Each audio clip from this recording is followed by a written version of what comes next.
E começa agora um programa diretamente do céu, com dicas de versículos do dia, palavra de Deus para mudar a sua vida, com a apresentação dela, que é influencer, mãe, pastora, bem casada, pastora Dalila.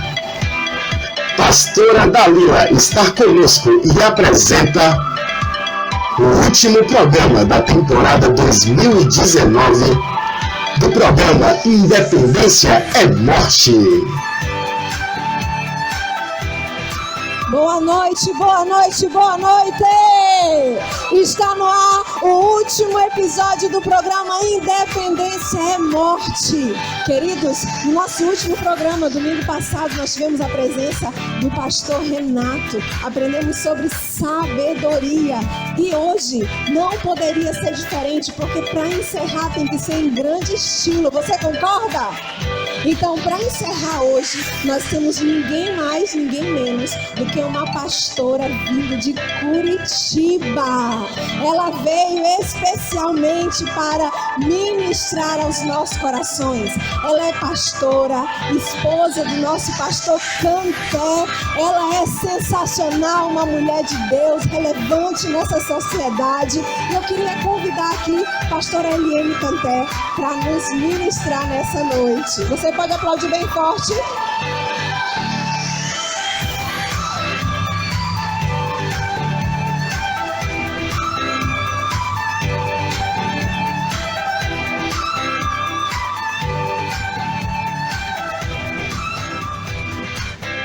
Aleluia, nem rainha Esté, meu filho, um monte de concubina, de servo, teve esse privilégio de ser assim apresentada de uma forma glamourosa. Meu Deus do céu, aleluia.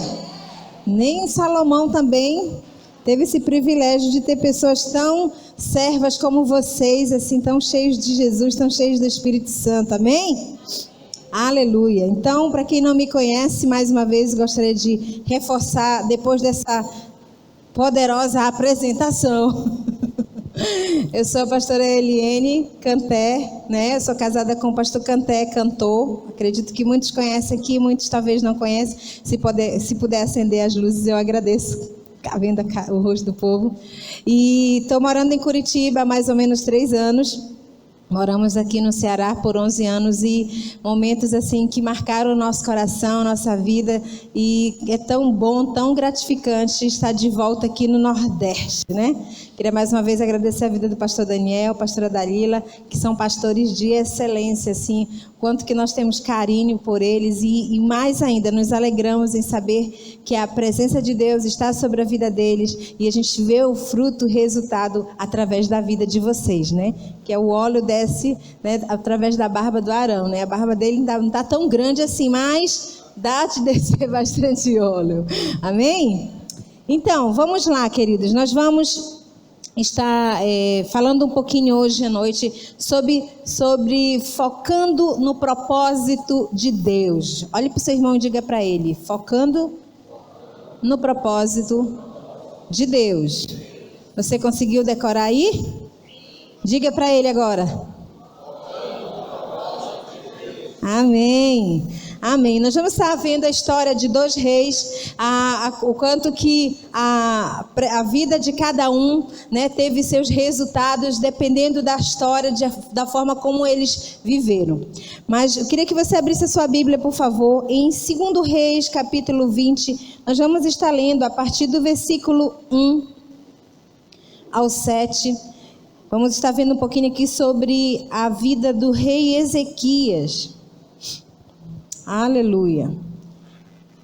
2 Reis, capítulo 20, diz o seguinte: naqueles dias, Ezequias adoeceu de uma enfermidade mortal. Veio ter com ele o profeta Isaías, filho de Amós, e lhe disse: assim diz o Senhor, põe em ordem a tua casa, porque morrerás e não viverás. Então virou Ezequias o rosto para a parede e orou ao Senhor, dizendo: lembra-te, Senhor, peço-te de que não andei diante de ti com fidelidade, com inteireza de coração, e fiz o que era reto aos teus olhos, e chorou muitíssimo. Antes que Isaías tivesse saído da parte central da cidade, veio a ele a palavra do Senhor, dizendo: Volta e diz a Ezequias, príncipe do meu povo: assim diz o Senhor, Deus de Davi teu pai: ouvi a tua oração e vi as tuas lágrimas. Eis que eu te curarei, ao terceiro dia subirás à casa do Senhor. Acrescentarei nos teus dias 15 anos, e das mãos do rei da Assíria te livrarei, a ti esta cidade, e defenderei esta cidade por amor de mim e por amor de Davi meu servo. Disse mais Isaías: tomai uma pasta de figos, tomaram-na e puseram sobre a úlcera, e ela recuperou a saúde. Aleluia. Vamos orar, queridos. Curve sua cabeça. Vamos estar orando. Senhor, em nome de Jesus, eu quero colocar diante do Senhor, Pai, a Tua palavra e pedir, precioso Espírito Santo de Deus, que possamos ser direcionados e ser guiados segundo a Tua vontade. Que nessa noite o rema, a revelação do alto, a unção e a graça do Teu precioso Espírito Santo prevaleça em nossos corações, e que essa palavra possa ser lançada como semente em solo fértil e que ela venha a frutificar, Senhor. Que possamos viver resultados daquilo que o Senhor tem para as nossas vidas nessa noite, em nome de Jesus. Amém. Amém, queridos. Então nós vimos aqui, como eu falei, vamos estar vendo um pouquinho a história de 2 reis, mas vou começar falando sobre o rei Ezequias, um homem, que foi confrontado por Deus, que diante de uma circunstância na vida dele, o profeta Isaías chegou e levou uma palavra da parte do Senhor, falando para ele, para que ele pudesse pôr a sua casa em ordem, para que a sua vida, com certeza, em algum momento, ela deva ter se desfocado da direção, do objetivo daquilo que o Senhor havia projetado para a vida daquele rei. Mas antes disso, antes de nós continuarmos, eu queria que você voltasse um pouquinho a sua Bíblia aí em 2 Reis, capítulo 18, a partir do versículo 1. Nós vamos estar vendo um pouquinho quem era o rei Ezequias, quem era esse rei que de repente em um dado momento foi preciso um homem de Deus chegar até ele e adverti-lo sobre algo. 2 Reis, capítulo 18, a partir do versículo 1, diz o seguinte: no terceiro ano de Oséias, filho de Elá, rei de Israel, começou a reinar Ezequias, filho de Acás, rei de Judá. Tinha 25 anos de idade quando começou a reinar, e reinou por 29 anos em Jerusalém. Sua mãe se chamava Abi, era filha de Zacarias. Fez ele o que era reto perante o Senhor, segundo tudo que fizera Davi seu pai. Removeu os altos, quebrou as colunas e deitou abaixo, e pôs os postes ídolos, e fez em pedaços a serpente de bronze que Moisés fizera, porque até aquele dia os filhos de Israel lhe queimavam incenso e lhe chamavam Neustã. Confiou no Senhor, Deus de Israel, de maneira que depois dele não houve semelhante em todos os reis de Judá, nem entre os que foram antes dele. Porque se apegou ao Senhor, não deixou de segui-lo e guardou os mandamentos que o Senhor ordenara a Moisés. Assim foi o Senhor com ele, para onde quer que ele saía, lograva bom êxito. Rebelou-se contra o rei da Assíria e não o servia. Então nós estamos vendo aqui um currículo, de um homem de Deus, como nós costumaríamos chamar alguém nos dias de hoje. O rei Ezequias, ele foi um homem considerado um rei reto perante o Senhor. Foi um homem que naquela época causou uma revolução, resgatando a adoração, porque o povo naquela época vivia ainda, precisava ter uma imagem para reconhecer que precisava adorar. Então não queriam, segundo a mentalidade deles, ter que estar adorando como se fosse algo que não era visível. Mas Ezequias foi o rei que chegou para fazer aquela revolução espiritual. A Bíblia fala que ele foi um homem reto perante o Senhor. O rei Ezequias, ele foi o 13º rei de Judá e reinou por 29 anos em Judá. Era um homem reto, derrubou postes ídolos, combatendo a idolatria, proibindo culto a deuses pagãos. Então era comum, havia um certo reboliço, uma certa desorganização espiritual. Então havia muitas idolatrias, era muito forte, cultos a deuses pagãos. Então isso era muito comum naquele período. De repente Deus coloca um rei, um homem que segundo a Bíblia foi reto, um homem que confiava no Senhor, um homem que chegou dizendo assim: é o seguinte, a partir de hoje vamos pôr ordem nesse negócio, não quero ninguém adorando nenhum deus pagão, não quero nenhum poste ídolo, não quero nenhuma imagem, a partir de hoje nós vamos adorar o único Deus verdadeiro, porque existe um Deus verdadeiro. Ele começou a causar essa revolução, né, espiritual naquela época. Não foi um rei qualquer, como a Bíblia fala que diante de Deus, a Bíblia fala que Deus olhava para aquele homem porque ele tinha se apegado a ele. E nós conseguimos ver essa intimidade, esse amor de Deus para com o rei Ezequias, quando ele fala: põe a ordem, põe a tua casa em ordem. Logo depois, quando o Senhor fala novamente com o profeta Isaías: volta lá, retorna lá com o meu príncipe. A intimidade, o valor que aquele rei tinha para Deus. Mas como pode, de repente, um homem que fez essa revolução espiritual, né, que causou todo esse impacto naquele período em que ele reinou, de repente Deus vai ali, confronta e diz assim: olha, é o seguinte, você vai morrer, você não vai mais viver, e você vai, porque eu tenho falado para você, põe ordem na tua casa, se organiza. Ou seja, Deus estava trazendo, mesmo ele sendo um homem reto, mesmo ele tendo toda essa comunhão, mesmo ele recebendo esse carinho da parte de Deus, meu príncipe, mesmo assim, o Senhor chegou com ele e disse: olha, você precisa pôr em ordem, senão morrerás. Então nós podemos ver que nos dias de hoje, muitas vezes nós estamos vivendo assim. Você olha para uma pessoa, ela causa aquela revolução. É o homem do fogo, é a mulher do manto, né? Aquela pessoa que você tem prazer. Mas de repente, por alguma razão, em algum momento da sua vida, Deus começa a vir e ministrar sobre a vida daquela pessoa. Eu acredito que esse fato de Deus ter dado essa oportunidade para que o rei Ezequias continuasse mais alguns anos vivos, é porque o Senhor queria recolocar novamente ao plano inicial a qual ele tinha sido gerado, que era cuidar, que era continuar. Poxa, que bom, imagino Deus ali na torcida, né? Até que enfim apareceu um rei, porque a Bíblia diz que antes de Ezequias e nem depois de Ezequias não houve rei como ele. Então o Senhor olhou para aquele homem com um olhar de que, nossa, esse aqui é o cara. Mas de repente, em algum momento da sua vida, algo saiu dos trilhos, né? Saiu dos trilhos e aí aconteceu isso. Mas a Bíblia fala que quando o profeta Isaías retornou, né? A Bíblia diz que Isaías ainda nem tinha chegado no meio da cidade. Nesse período, o rei Ezequias estava ali com Deus dizendo: Senhor, lembra-te de mim, lembra de quanto eu fui reto diante de ti, lembra-te. E a Bíblia diz que ele chorou muitíssimo, ou seja, desenvolveu ali, colocou em prática um coração de quebrantamento. Ele poderia muito bem chegar talvez e questionar com Deus e dizer: Senhor, olha para mim, olha como eu estou sendo bom, e você vem aqui e vem dizer que eu vou morrer. Tentar se justificar, mas ele tinha a graça de Deus sobre a vida dele e ele entendeu que alguma coisa estava fora do lugar.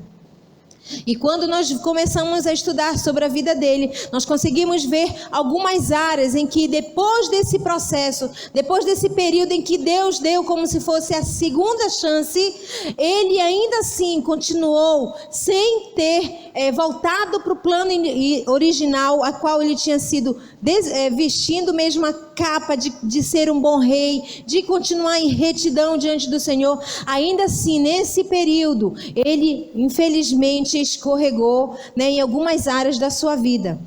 E olha o que a Bíblia fala. A Bíblia chega a mencionar, né, em 2 Reis, capítulo 20, quando a Bíblia fala que ele precisa pôr a ordem em casa, Deus está falando quão importante ele precisa estar atento às áreas em que precisa ser resolvido. E aí o que aconteceu? O Senhor fez o quê? Respondeu aquela oração. Quantos gostam de ter suas orações respondidas da parte do Senhor? É bênção, é ou não é? É tremendo, né? Não é um encontro, mas é tremendo.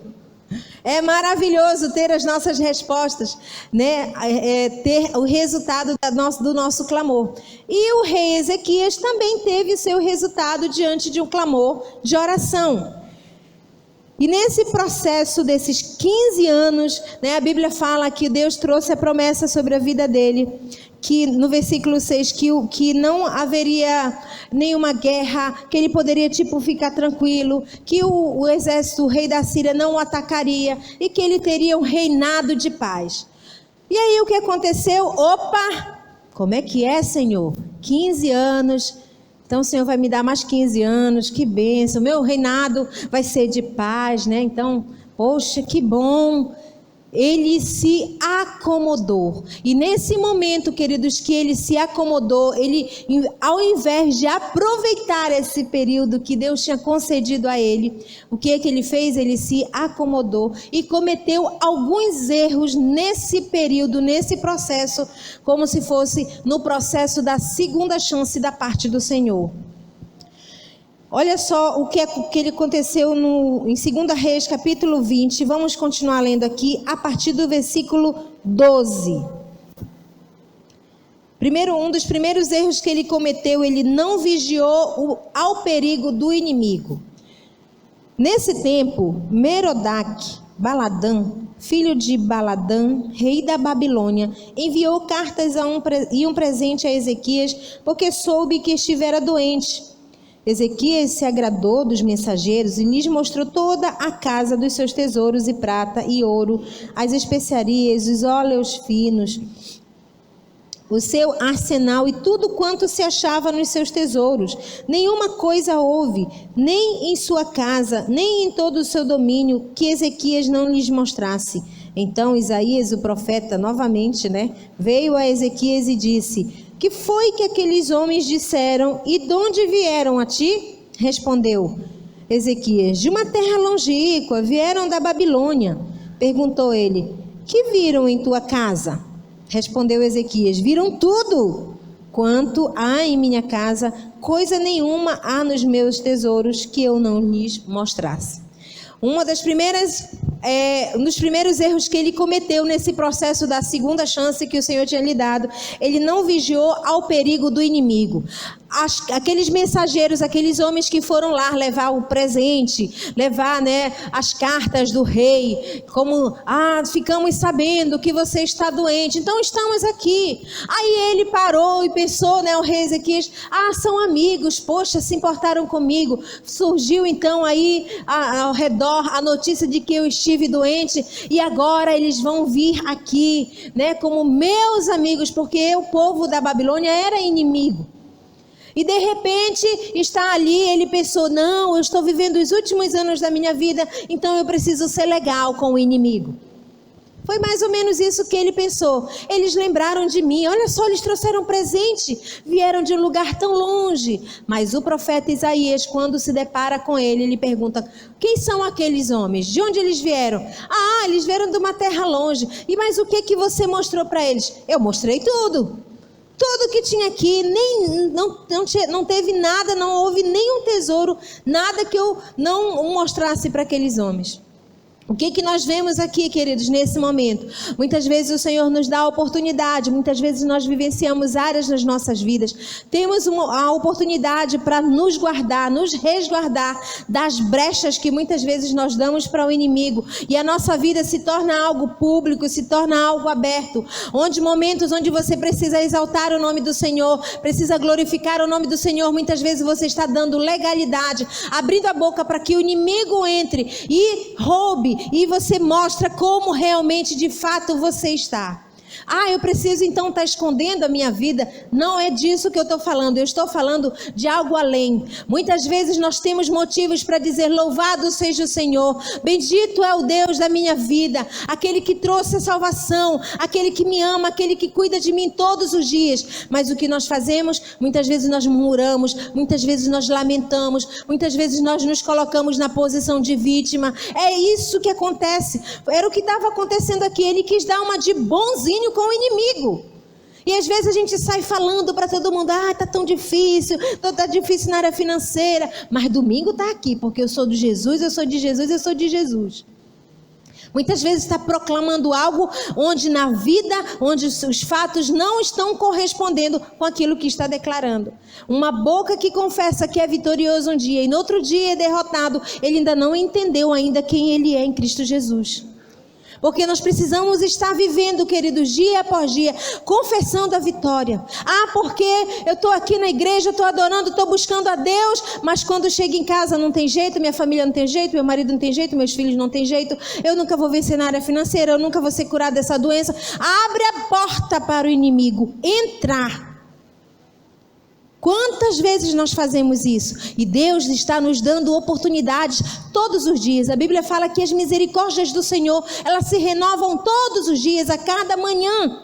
E nós temos a oportunidade de glorificar ao Senhor, de agradecer. Ao invés desse rei tendo essa oportunidade, esse momento de glorificar a Deus, não é porque entra aqui, eu mostrei tudo para o inimigo, gente. Se fosse um amigo do mesmo hall, tudo bem, mas eles eram considerados inimigos. Na frente, eles iriam atacar. A Bíblia fala que eles vão atacar o reinado ali, o povo, onde o próprio rei Ezequias, já morto, vai aparecer lá na frente na Bíblia, onde ele atacou. Ou seja, o inimigo vai entrando devagarzinho e você vai achando que é tão legal, né, ter um amiguinho. Olha, aquela pessoa que era meu amigo, né, um tempo atrás falava mal de mim, agora ele é meu amigo, agora eu posso expor, eu posso dizer o que eu quero, mas não é assim.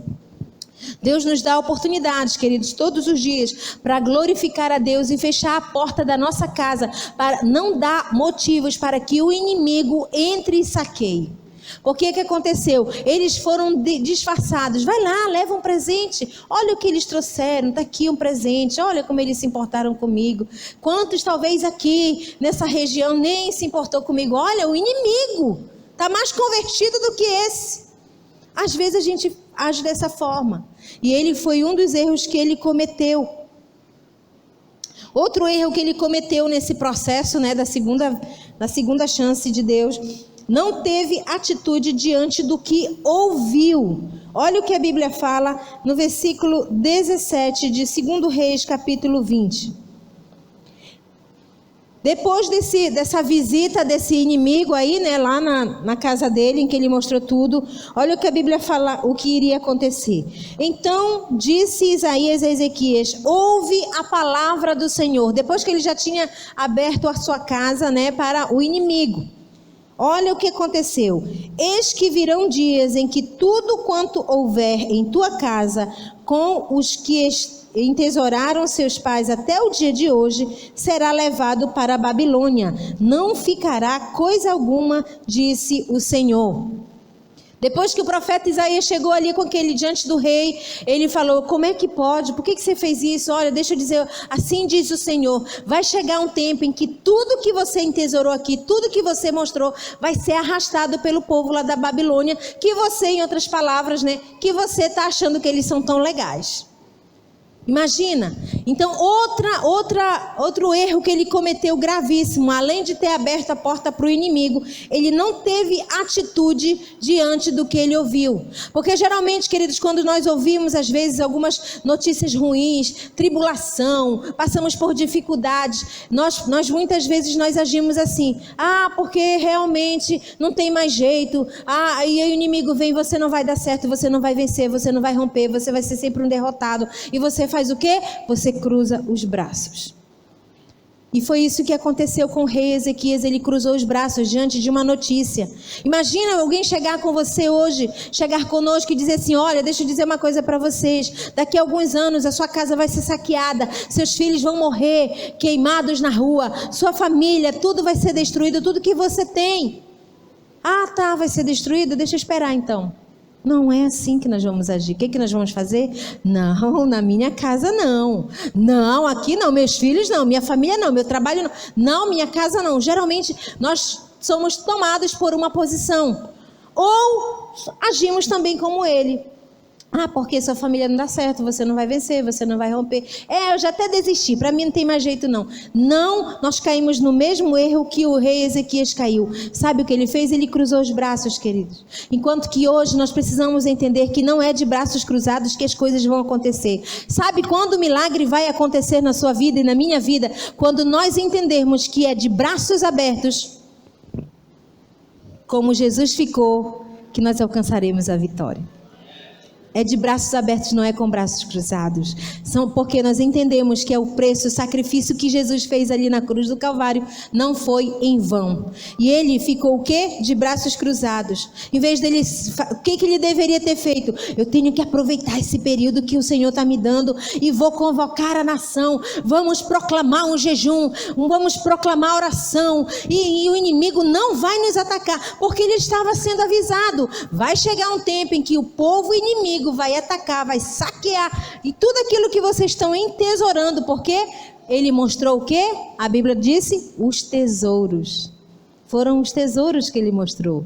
E aí, ele em vez dele se posicionar, não, ele simplesmente descansou. E quando nós vemos, queridos, essas atitudes, esses resultados na vida desse rei, nós entendemos que o porquê que o Senhor chegou com ele e disse: põe a tua casa em ordem, porque havia coisas na vida dele, talvez por muito tempo ele foi reto, ele era um homem de Deus, se apegou ao Senhor, mas ele foi enfraquecendo. É como se essa oportunidade que Deus tinha dado para ele entendesse o quê? Gastei tanto a minha vida, agora eu vou só curtir. Agora eu vou só descansar. Só que nesse descanso houveram consequências sérias desse posicionamento, a forma como ele reagiu, a atitude que ele teve, trouxeram várias consequências futuras para aquela nação, para aquela geração, para aquele povo que tinha um rei reto e de repente acaba finalizando ali na vida dele quando ele morre. Outro erro que ele cometeu, seríssimo. Ele não preparou um substituto para viver para Deus e governar com temor. Não preparou alguém que daria continuidade. Uma vez que ele tinha sido um rei reto diante do Senhor, uma vez que ele tinha sido um rei que tinha destruído toda e qualquer religião, a área espiritual havia se erguido naquela época. Os homens e as mulheres começaram a entender que havia um Deus, que havia um Senhor. Mas como eu falei, como ele não teve atitude, não se posicionou, a Bíblia fala que o seu sucessor não foi um sucessor bem sucedido. Ou seja, ao invés, como ele ficou ali, não, eu estou curado, só colocou ali a folha da figueira e já curou, então eu estou de boa agora, já estou curado, estou na bênção, aleluia, glória a Deus. E foi vivendo sem atentar para os detalhes, sem atentar como eu preciso aproveitar esse tempo que o Senhor está me dando. E a Bíblia fala que o filho dele, logo depois, infelizmente, houveram consequências trágicas, porque ele não atentou para um sucessor que amasse a Deus acima de todas as coisas e que tivesse temor a Deus, assim como ele tinha quando ele era rei. E a Bíblia fala aqui em 2 Reis, capítulo 21, a partir do versículo 1, vamos ver aqui o que aconteceu com o seu substituto. 2 Reis, capítulo 21, a partir do versículo 1. Tinha Manassés, que foi filho de Ezequias, 12 anos de idade, quando começou a reinar, e reinou 55 anos em Jerusalém. Sua mãe chamava-se Refizibá. Fez ele o que era mal perante o Senhor, segundo as abominações dos gentios que o Senhor expulsara de suas possessões de diante dos filhos de Israel. Pois tornou a edificar os altos que Ezequias seu pai tinha destruído, e levantou altares a Baal, e fez um poste ídolo com que fizera. Acabe, rei de Israel, e se prostrou diante de todo o exército dos céus e o serviu. Edificou altares na casa do Senhor, da qual o Senhor tinha dito: em Jerusalém porei o meu nome. Também edificou altares a todo o exército dos céus nos 2 átrios da casa do Senhor, e queimou a seu filho como sacrifício. Adivinhava pelas nuvens, era agoureiro e tratava como médium e feiticeiros. prosseguiu em fazer o que era mal perante o Senhor para provocar a ira. Então, o rei Ezequias, a Bíblia fala que ele viveu praticamente 15 anos, e quando o rei Manassés, que foi o próximo sucessor dele, foi colocado para reinar, ele tinha apenas 12 anos. Ou seja, ele ainda estava no processo, ele nasceu nesse período em que o rei Ezequias ainda estava vivo. A oportunidade que o rei Ezequias teve, queridos, de olhar para aquela criança e dizer: você vai dar continuidade àquilo que eu comecei. Você não vai ter uma vida desorganizada. Você vai ser uma criança que vai repetir aquilo. Você vai temer a Deus, você vai andar em retidão, você não vai estabelecer ídolos no seu reinado. Você vai viver uma vida íntegra, sem que seja necessário o Senhor chegar até você e confronte a sua vida como Ele confrontou a minha. Mas pelo contrário, Ele não atentou para alguém que seria o sucessor bem-sucedido para dar continuidade àquela geração. O filho dele, o Manassés, foi uma criança, porque foi colocado com 12 anos, imaturo, sem entendimento. Foi colocado numa posição onde a Bíblia diz que ele foi alguém que procurava os feiticeiros, que tinha como referência, era alguém que adivinhava, que tentava ficar buscando outros deuses.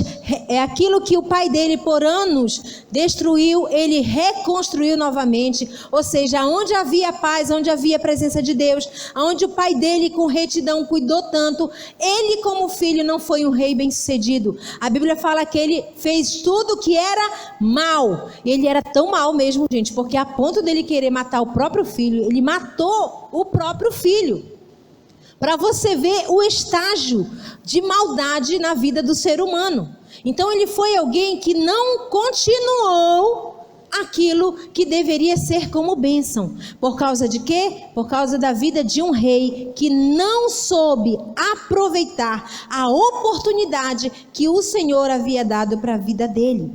E às vezes nós agimos assim: Deus nos abençoa, Deus traz todos os dias, supre nossas necessidades, mas muitas vezes nós não estamos atentando para esse outro lado.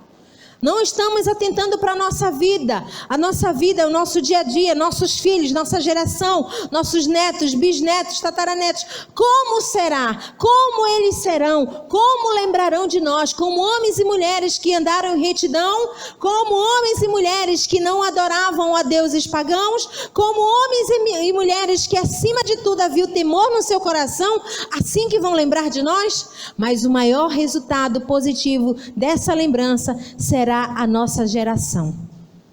Porque como ele foi aqui, foi um ótimo rei? Foi. Era temente a Deus? Era. Ele revolucionou? Sim. Mas infelizmente, em algum momento da sua vida, e quando a Bíblia fala põe em ordem a tua casa, não está falando somente na vida pessoal, mas principalmente Deus estava dizendo: você é bom demais, cara, você é um rei espetacular, mas porque você tem esse coração, você entendeu isso, eu vou te dar mais alguns anos. Aí ele vai deixa eu sentar então, Senhor, agora já estou curado, 15 anos, nunca tirei férias, agora eu vou para Dubai. Muitas vezes a gente faz isso, né? Tá bom, Deus está me abençoando, tá ótimo do jeito que eu estou vivendo, mas nós não sabemos o dia nem a hora. Ao contrário de muitos de nós, o rei já sabia, já havia um plano, já havia um dia em que Deus teria prorrogado a sua vida. Os dias já estavam contados segundo a direção de Deus. Mas às vezes nós agimos assim, infelizmente. Nós nos esquecemos que o maior objetivo é não fugir da retidão, é não fugir do foco, é estar posicionado naquele lugar, naquele trono que o Senhor nos colocou. Não sermos pessoas que abrem, a porta para o inimigo, que dá legalidade para o inimigo entrar, porque lá na frente ele vem e saqueia, ele rouba todos os tesouros que um dia o Senhor colocou nos nossos corações. É isso que acontece, queridos. Quando nós estamos vivendo a nossa vida sem objetivo, sem foco. Por muitos anos esse rei foi um bom rei, mas infelizmente no momento em que ele viu a compaixão e a misericórdia da parte de Deus, ele poderia ter aproveitado para fazer aquilo que seria bom, que seria resultado. E assim foi por gerações. Manassés teve seu filho, também fez o que era mal perante o Senhor. E assim foi indo. Os próximos reis foram maus. Por quê? Porque houve uma reprodução de maldade. Aquilo que poderia ter sido inculcado enquanto havia vida, enquanto havia voz, foi deixado de lado. E isso, infelizmente, se repete muito nos nossos dias, nos dias de hoje. Mas existe um rei. Esse rei é demais. Existe um rei que procura, que orou por nós, que acreditou em nós, que um dia sonhou comigo e com você. E tem mais uma coisa, ele não somente sonhou, mas ele continua sonhando e acreditando que com ele, com o resultado da vida, daquilo que ele fez aqui na terra, o resultado não será como do rei Ezequias, não será a sucessão como filho, como o rei Manassés. Pelo contrário, esse rei que se chama Rei Jesus, ele fez algo diferente, ao contrário de tudo aquilo que o rei Ezequias fez um dia aqui na terra. Eu queria que você abrisse a sua Bíblia, por favor. João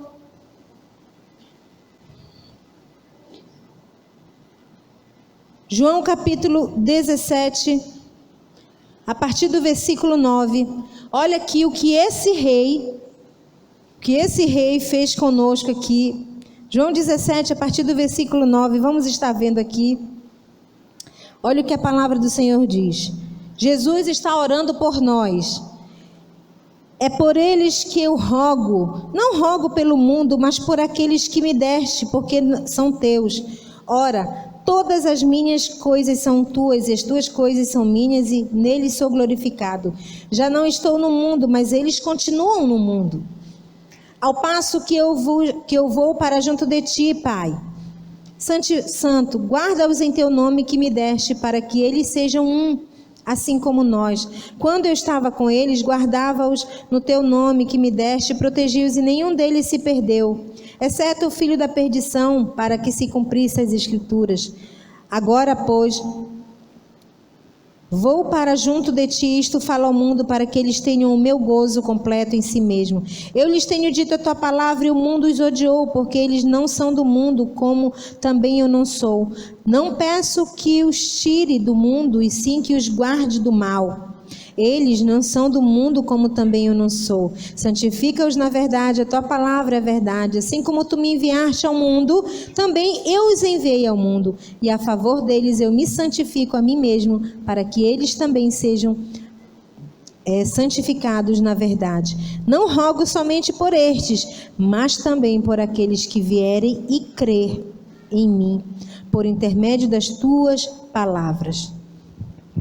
Ao contrário desse rei, Ezequias, nós conhecemos um rei aqui. Vamos estar falando desse rei que se chama Rei Jesus. A Bíblia fala que Jesus veio para um propósito aqui na terra. Ele não veio para passar um tempo, mas ele já veio com um propósito estabelecido para salvar a humanidade, para trazer a salvação, para libertar os cativos. Foi para isso que ele veio. Mas quando ele veio, ele viveu aqui na terra, curou enfermos, levantou discípulos, gerou filhos na fé, gerou discípulos, e ele começa chegando diante de Deus e dizendo: Senhor, eu rogo por estes, eu rogo para que os guarde, porque assim como muitos têm me odiado, assim como odiaram a minha pessoa, as minhas ações, também vai acontecer isso com eles. Também, Pai, eu peço não só por esses de agora que estão convivendo comigo, mas por aqueles que vão vir e também crerão que eu sou filho de Deus. Jesus ali, queridos, naquele momento, assim como o rei Ezequias, sabia, já tinha prazo de vencimento, como se fosse, para partir. A mesma coisa Jesus também. Ele veio com um propósito, ele não veio para viver alguns dias aqui na terra e morrer até a sua velhice. Ele veio com um propósito, sabendo que ele iria morrer, que ele iria voltar para a glória. mas que tudo aquilo, aquele processo, aquele período em que ele viveria na terra, não seria em vão. Seriam momentos, seriam dias que seriam bem aproveitados por ele, para que o resultado fosse positivo e aquilo que ele começou alcançasse vidas e vidas, e graças a Deus que alcançou. E olha onde nós estamos. Somos resultados dessa oração de Jesus, o Rei Jesus. E quando ele começa a orar, ele começa dizendo: Senhor, guarda eles do mal. Já ao contrário do rei Ezequias, que teve a oportunidade de orar pela sua geração, pelos seus filhos, netos, bisnetos e futuras gerações. Mas o Senhor já começou dizendo: guarda eles. Não somente esses agora, mas olha, Senhor, meu Deus, olha, Pai, vai chegar um dia em que vai existir, sabe quem, Deus? A Dalila, uma pastora, ela vai ser uma líder de uma igreja. Deus, vai chegar um dia que vai ter uma moça chamada Aline, esposa do Diego. E essas mulheres, elas vão fazer diferença. Vai chegar um dia onde vai existir um Diego, sabe, Pai? Eu oro para que o Senhor guarde a vida deles. Deus, Jesus, o nosso Rei, começou a orar por nós, queridos. Mas o que é mais lindo ainda é saber que essa oração, ela trouxe resultados positivos. Que naquele período, naquele processo em que Jesus viveu aqui na terra, ele aproveitou cada momento, todos os dias. Ele não veio brincar, não, pelo contrário, ele veio com seriedade, ele veio com uma direção, ele veio com uma ordem. Vou nascer de uma mulher, vou crescer, vou aprender todas as leis, vou ser alguém que vai conviver no meio dos judeus e vou levar a salvação. E não vai ser de qualquer jeito. Vou chegar, vou treinar, não vou só jogar a palavra, não vou só jogar a semente, vou chamar para perto de mim homens para dar continuidade àquilo que eu comecei, aquilo que eu vou começar. E assim ele fez. A responsabilidade, a diferença de um coração que ama a Deus, que é apaixonado pelo Pai, queridos, nós vemos na vida desses reis. Um homem como o Rei Jesus, quando ele veio assim: eu vou voltar para a glória, mas a semente vai ficar. E essa semente, ela vai continuar e vai alcançar gerações e gerações e gerações. Qual será o nosso número, né? Na genealogia, o grau de geração em que nós estamos, não é verdade? Imagina, se nós somos não sei, de Jesus ali, no passado, nós não sabemos. Mas ele, quando ele veio para cumprir um propósito. E Jesus começou a orar ao contrário do rei Ezequias. E quando Jesus começa a falar, ele começa a falar sobre os resultados. Nós vemos aqui no versículo 24 e 25, ainda de João, capítulo 17. Olha o que Jesus fala aqui, queridos. Versículos 24. Pai, a minha vontade é que onde eu estou, estejam também comigo os que me deste, para que vejam a minha glória, que me confiaste, porque me amaste antes da fundação do mundo. Pai justo, o mundo não te conheceu, eu porém te conheci, e também estes compadeceram, compreenderam que tu me enviaste. Ele começa dizendo assim, eu acho lindo esse pedaço: Pai, a minha vontade é que onde eu estou, esteja também eles. Olha a oração de Jesus, gente. Saber que Jesus sonhou comigo e com você, falando com o Pai, dizendo: a minha vontade, Pai, é que eles estejam onde eu estou, que eles possam usufruir dessa graça, assim como eu usufruí nesses dias. A minha vontade, Pai, é que eles também sejam corajosos e enfrentem o mundo, enfrentem as afrontas, assim como eu consegui, fui superando todas essas humilhações. A minha vontade é que eles estejam, Pai, onde eu estou hoje. Essa era a vontade do Pai, queridos. Não era simplesmente, ele veio, mas pensando assim: eu vou passar pelo todo o processo, mas o resultado de tudo isso vai ser algo glorioso. Ele sonhou comigo e com você. E ele diz: a minha vontade é essa, Pai. A minha vontade é que a minha glória, que eu possa ser reflexo na vida dessas pessoas, que eu possa ser glorificado. Sabe, queridos, quando as pessoas olharem para as nossas vidas, elas precisam ver que nós somos resultados da oração de um rei de verdade. O Rei Jesus, que orou por mim, que orou por você, para que resultados fossem algo verdadeiro, que não fossem somente qualquer resultado, mas que fossem resultados verdadeiros de fato. Não um comentário, não alguém que andou falando ou vai falar alguma coisa, não, mas foi fato, é realidade. Eu conheço tal pessoa, ela nasceu de novo, ela faz parte do exército do Rei Jesus, olha como ela vive, olha como ela anda, ela sempre está por cima, como a Bíblia fala, e não por baixo. Ela é uma pessoa que entende o seu chamado, ela é uma pessoa que entende o seu propósito, não é qualquer coisa que paralisa a vida dela, não é qualquer coisa que tira ela do foco, do objetivo. Quantas vezes, querido, uma cruz às vezes leve que a gente carrega, já é o fim do mundo, já quer morrer, agora, quando Deus começou a falar com o rei Ezequias, dizendo que era para pôr em ordem, porque com certeza, como eu falei, havia deficiência na vida dele. Jesus teve vários momentos, foi humilhado, foi ferido, foi esmagado pelos pecados, por causa dos nossos pecados que estavam sobre o seu corpo, mas ele sempre ficava declarando: eu vim para um propósito, eu vim para um propósito, eu vim para cumprir algo, eu vim porque algo maior vai acontecer depois que eu voltar. Quando ele sonhou comigo e com você, quando Jesus orou por mim e por você, ele já estava vendo algo maravilhoso lá na frente. Jesus estava declarando diante do Pai: sim, Pai, eu sei que o que eu estou fazendo aqui não é em vão. E eu também sei, Pai, pode ter certeza que esses meus sucessores, eles não vão falhar.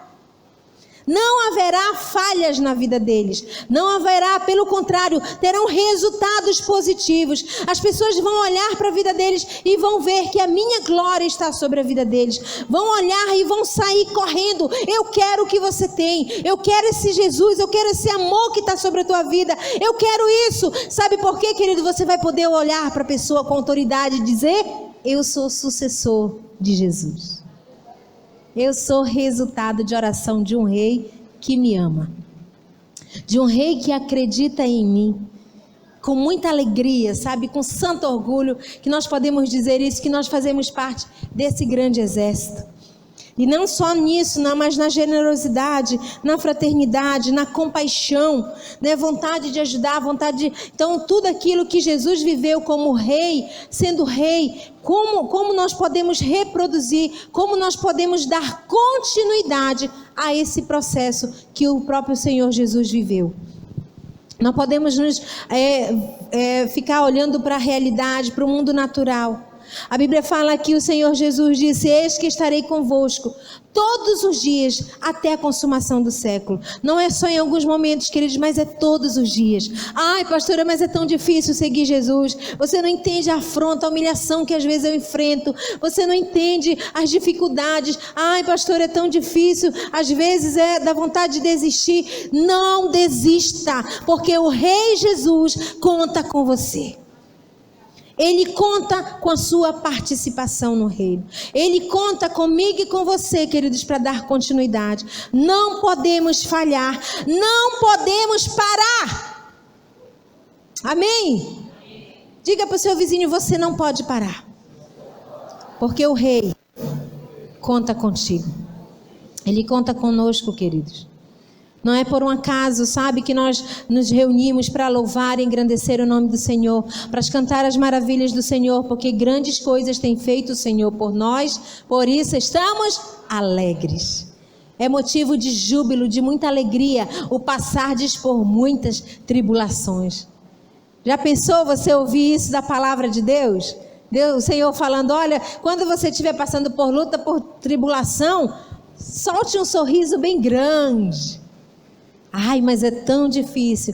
Mas quando Jesus diz: a minha vontade, Pai, é que eles estejam aonde eu estou. A minha vontade, Jesus está dizendo, a minha vontade, Pai, é que eles alcancem a maturidade que eu alcancei. A minha vontade é que eles contemplem da majestade daquilo que está por vir, porque grandes coisas vão vir. A minha vontade, Pai, é que eles possam ser promovidos, possam viver, usufruir do fruto que eu também já estou usufruindo. Ele orou por nós, queridos. Ele conta conosco, porque não existe nada melhor do que fazer parte do exército de Jesus.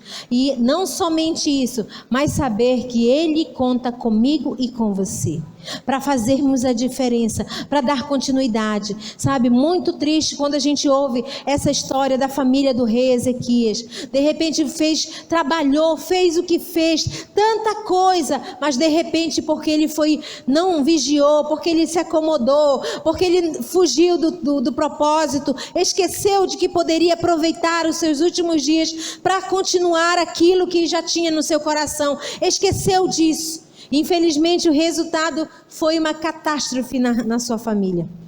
Mas ao contrário dele, Jesus foi diferente. Tudo que Jesus planejou, tudo que Jesus conquistou, como a gente canta naquela canção, né? Tudo que Jesus conquistou na cruz é direito nosso, é nossa herança. Todas as bênçãos de Deus para nós. É isso mesmo. Tudo que Jesus conquistou não foi em vão. É direito meu, é direito seu. E mais, somos herdeiros e co-herdeiros em Cristo Jesus. Que privilégio que nós temos, queridos. Quantas oportunidades nós temos nas nossas vidas e muitas vezes nós estamos desapercebidos. Estamos como o rei Ezequias ficou, desapercebido, não percebeu as falhas na vida do filho, não foi sensível, não teve a visão do inimigo entrando na sua casa, não teve essa percepção, não se posicionou em Deus, não se posicionou no Senhor, não levou o povo, não tomou uma postura para clamar, para orar, pelo contrário, se acomodou. E nós, queridos, nós precisamos aproveitar cada momento das nossas vidas.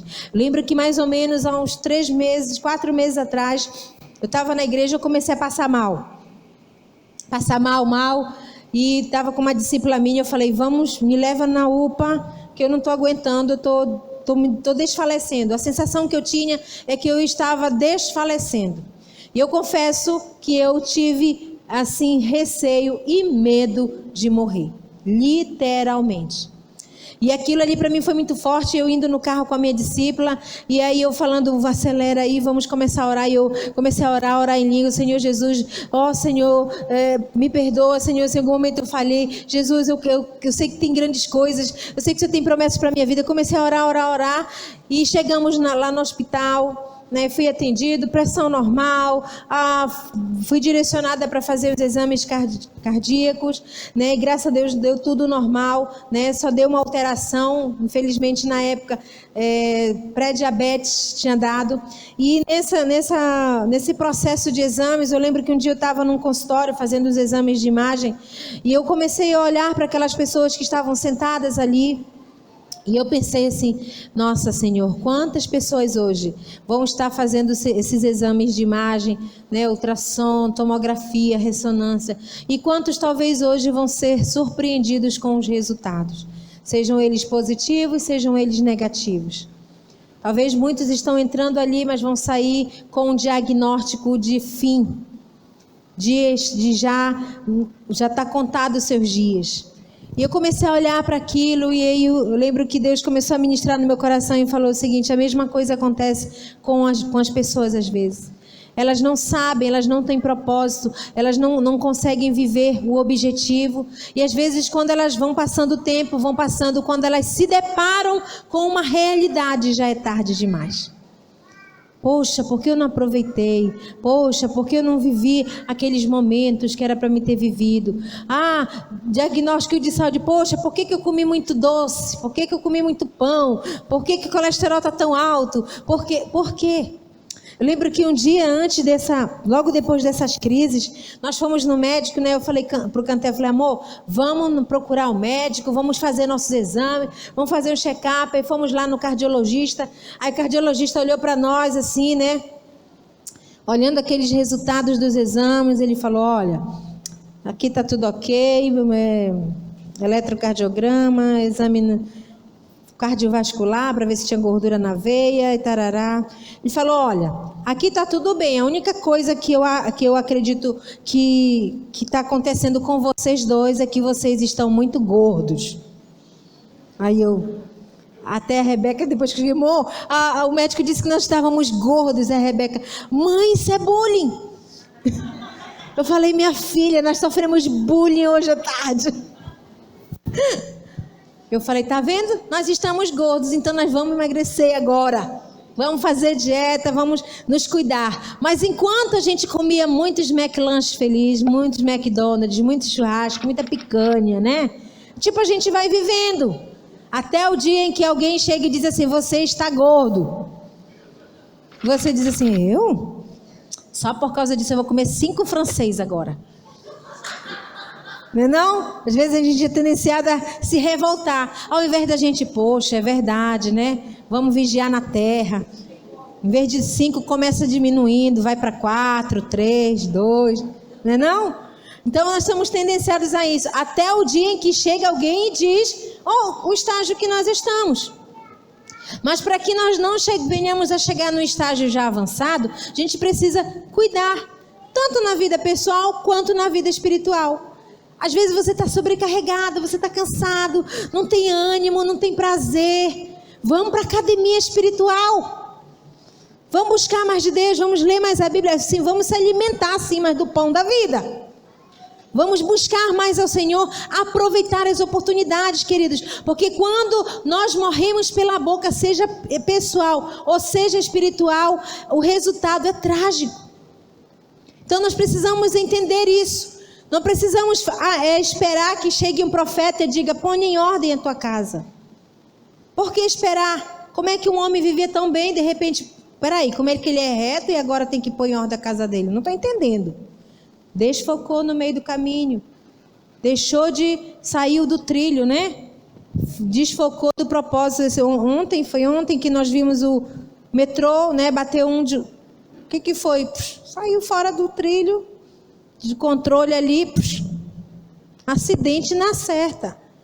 Se nós vivermos assim, vai ter acidente após acidente nas nossas vidas. Então temos que entender que é hora de fazer valer o sacrifício de Jesus na cruz. É hora de fazer valer a convocação do Rei dos Reis e Senhor dos Senhores para cumprir o propósito aqui na terra. Esse é o tempo, queridos, essa é a hora. A hora chegou de nos posicionarmos como igreja, de não abrir a porta para o inimigo, mas chegou a hora de nos posicionarmos como filhos de Deus e dizer: eis-me aqui, Senhor, a serviço do Rei Jesus. Dá continuidade, dá sequência. E aí daqui a um tempo, daqui a alguns anos, vários e vários anos, vão lembrar de você, vão lembrar de mim, como alguém que entendeu o propósito, que entendeu o chamado e que a sua geração foi bem sucedida. Porque nós somos resultados de uma geração do Rei Jesus, que foi um bom rei, que é um bom rei para as nossas vidas. Temos a oportunidade de viver bem, viver em retidão, viver para agradar o Senhor em todo e qualquer momento. Não espere alguém chegar com você e dizer que você precisa pôr em ordem. Vá mantendo a sua casa em ordem sempre. Ah, pastora, mas nós somos falhos. Nós somos tendenciados a errar, a pecar. Sim, somos humanos. Mas se a Bíblia fala que nós somos transformados de glória em glória, o que você foi ontem, hoje você está sendo muito melhor. Não podemos nos acomodar e dizer que como é difícil servir a Jesus. Não é difícil servir a Jesus, queridos. Difícil é você dizer que serve a Jesus e não dar exemplo de alguém que serve um rei de verdade. Isso é triste. Isso é muito triste. Mas quando nós entendemos o propósito do Senhor nas nossas vidas, nós nos levantamos dos nossos lugares, nós nos posicionamos como igreja e dizemos: a serviço do Rei Jesus para uma sucessão bem-sucedida.